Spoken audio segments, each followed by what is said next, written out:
Gopalganj bulletin. ऐतिहासिक थावे दुर्गा मंदिर में अब अपने हाथ में सैनिटाइजर लगाकर श्रद्धालु कर सकेंगे प्रवेश। श्रद्धालु अपने हाथ में सैनिटाइजर लगा सके, इसके लिए मंदिर के प्रवेश तथा निकासी द्वार पर ऑटोमेटिक सैनिटाइजर मशीन लगाया गया है। मंदिर में हाथ धोकर ही लोग प्रवेश करें, इसकी जिम्मेदारी मंदिर के पुजारियों को दी गई है। जहां एक सैनिटाइजर मशीन प्रशासन की तरफ से लगाया गया, वहीं दूसरा सैनिटाइजर मशीन हथुआ राज की तरफ से लगाया गया है, जिससे अब यहाँ के श्रद्धालुओं को काफी सहूलियत मिलेगी। अनलॉक 1 में जिले के सरकारी गैर सरकारी कार्यालयों, दुकानों, बाजारों में नहीं हो रहा है सोशल डिस्टेंसिंग का पालन। डाकघर में भी नहीं हो रहा है सोशल डिस्टेंसिंग का पालन। पोस्टमास्टर मुख्य डाकघर ने कहा कि कतार में खड़े लोग अपने कार्य को जल्दी कराने के लिए शारीरिक दूरी का पालन नहीं कर रहे हैं। बार बार अपील करने पर भी लोग सुन नहीं रहे हैं। सैनिटाइजर की व्यवस्था के बाद भी अधिकांश लोग अपने हाथों को सैनिटाइजर लगाकर सैनिटाइज नहीं करते हैं। कोरोना संक्रमण का आंकड़ा लगातार बढ़ने के बाद हथुआ प्रखंड में 4 व सिद्धवलिया में 2 नए कंटेनमेंट जोन बनाए गए हैं। इस प्रकार पूरे जिले में कंटेनमेंट जोन की संख्या 26 हो गई है। इस जोन में 49 पंचायतों के 147 गांव आ गए हैं। इस जोन में शामिल गांवों तथा आसपास के इलाकों में प्रशासनिक स्तर पर निगरानी बढ़ा दी गई है। प्रशासनिक स्तर पर तमाम कंटेनमेंट जोन में 3 किलोमीटर तक के इलाके में कड़ी निगरानी रखते हुए निर्देश जारी करते हुए नई पाबंदियां लागू की गई। सदर प्रखंड के हरपुर गांव के नोनिया टोली में नवनिर्मित सड़क का उद्घाटन करने पहुंचे सांसद डॉक्टर आलोक कुमार सुमन निजी मकान पर शिलापट देखकर भड़क गए। उन्होंने ग्रामीण कार्य विभाग के इंजीनियर को जमकर फटकार लगाई और ये कहते हुए वो सड़क उद्घाटन से वापस लौटे कि ग्रामीण कार्य विभाग की कार्यप्रणाली से सरकार की बदनामी हो रही है, वो इसकी शिकायत सरकार से करेंगे। माझा प्रखंड के माझा पश्चिमी पंचायत के गरीटोला के ग्रामीणों को अब आवागमन की परेशानी से छुटकारा मिल गया है। 2 पक्षों के बीच समय से चले आ रहे विवाद के कारण अवरुद्ध की गई सड़क को प्रशासन की पहल से कब्जा हटाकर खोल दिया गया है। साथ ही दोनों पक्षों के बीच चला रहा विवाद भी समाप्त हो गया है। बताया जा रहा है कि गरीटोला निवासी जलील गद्दी, नाजिर गद्दी, वासुदेव गद्दी व मंडल गद्दी के बीच काफी समय से सड़क के पास जमीन को लेकर विवाद चला आ रहा था।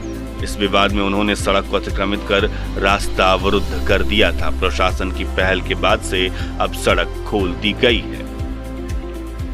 चुनाव को देखते हुए चुनावी सरगर्मियां बढ़ गई हैं। थावे प्रखंड के रामचंद्रपुर पंचायत के हरपुर गांव में भाजपा कार्यकर्ताओं ने प्रधानमंत्री के दूसरे कार्यकाल का 1 वर्ष पूरा होने पर जनसंपर्क अभियान चलाया। भाजपा कार्यकर्ता गोलू सिंह के नेतृत्व में प्रधानमंत्री मोदी के नेतृत्व में भारत सरकार के दूसरे कार्यकाल पूरा होने पर जनसंपर्क अभियान चलाकर लोगों को कल्याणकारी योजनाओं के बारे में जानकारी दी गई।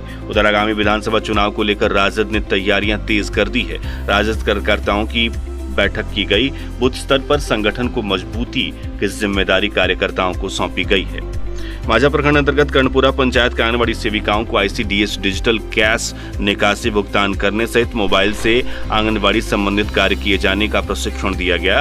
प्रशिक्षण के दौरान मास्टर ट्रेनर ज्योति प्रकाश द्वारा प्रशिक्षित किए जाने के बाद उन्होंने बताया कि केंद्र की सभी संबंधित आंगनबाड़ी सेविकाएं कार्य मोबाइल और डिजिटली माध्यम से कर सकेंगी।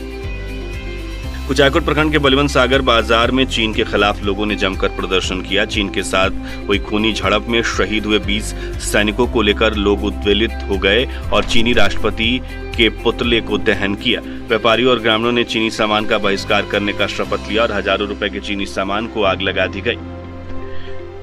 बड़कुइया उच्चपथ 28 से बरौली जाने वाली सड़क गड्ढे में तब्दील हो जाने के कारण सड़क पर जल जमाव शुरू हो गया। जगह जगह पर कीचड़ का जमाव और जल जमाव की वजह से इस सड़क से आने जाने वालों को परेशानी का सामना करना पड़ रहा है। सड़क का निर्माण 3 साल पूर्व कराया गया था।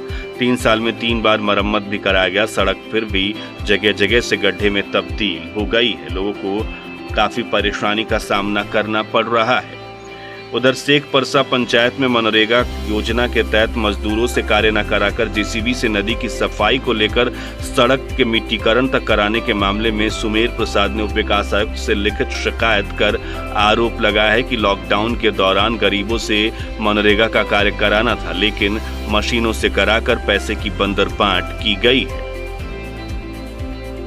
बोरे थाना क्षेत्र के नया गांव में बारिश का पानी बहाने के विवाद को लेकर 2 पक्षों के लोग आपस में भिड़ गए। इस दौरान लाठी डंडा तथा फरसा से हमला कर एक महिला और उनके पुत्र सहित 3 लोगों को गंभीर रूप से घायल कर दिया गया। घायल में रामरती देवी, राजन कुमार और उनकी पुत्री सरोज कुमारी शामिल हैं, जिन्हें इलाज के लिए सदर अस्पताल रेफर किया गया है। संध्याकालीन गश्ती के दौरान थावे पुलिस ने एक शराब धंधेबाज को गिरफ्तार कर लिया। एसपी के आदेश के आलोक में थावे थाने के विभिन्न क्षेत्रों में थानाध्यक्ष विशाल आनंद के नेतृत्व में शराब के लिए छापेमारी अभियान चलाया जा रहा है। फुलवरिया और श्रीपुर ओपी पुलिस ने अपने अपने क्षेत्र में मंगलवार की रात विभिन्न स्थानों पर छापेमारी कर एक हत्याकांड के आरोपी सहित 3 आरोपियों को गिरफ्तार कर लिया, जिसे बुधवार को न्यायिक हिरासत में गोपालगंज भेज दिया गया। कटिया थाना क्षेत्र के बाराचाप स्कूल के पास वाहन जांच के क्रम में पुलिस ने एक लग्जरी कार से भारी मात्रा में देसी और विदेशी शराब बरामद किया। इस मामले में एक तस्कर को गिरफ्तार किया गया, जबकि चालक भागने में सफल रहा है। 12 जून को कटिया थाने के अमही बांके गांव में जमीनी विवाद में चाकू गोद कर की गई एक युवक की हत्या के मामले में 2 लोग गिरफ्तार कर जेल भेज दिए गए हैं। इस मामले में फर्द बयान पर 5 लोगों के विरुद्ध नामजद प्राथमिकी दर्ज की गई थी। क्षेत्र के बड़े व्यवसायी रहे स्वर्गीय रामाश्रय सिंह की विधवा सुनीता सिंह के खिलाफ जाति सूचक शब्द कहकर प्रताड़ित करने का आरोप लगाया गया है। यह आरोप रामाश्रय सिंह हत्याकांड के आरोपी अवधीश गौंड की पत्नी मीना देवी ने लगाया है। इस संबंध में उसने मुख्यमंत्री, पुलिस महानिदेशक, आरक्षी अधीक्षक और भोरे थाने को आवेदन दिया है। आवेदन में कहा गया है कि सुनीता सिंह कुछ लोगों के साथ घर पर आकर जाति सूचक शब्द कहकर गाली गलौज करने लगी। उसने अपने भसुर हरिनारायण सिंह और एक न्यूज पोर्टल के पत्रकार के कहने पर ऐसा किया है। गोपालगंज और आसपास की खबरों के लिए बने रहें गोपालगंज रिपोर्टर पर और हमारा पेज जरूर लाइक करें।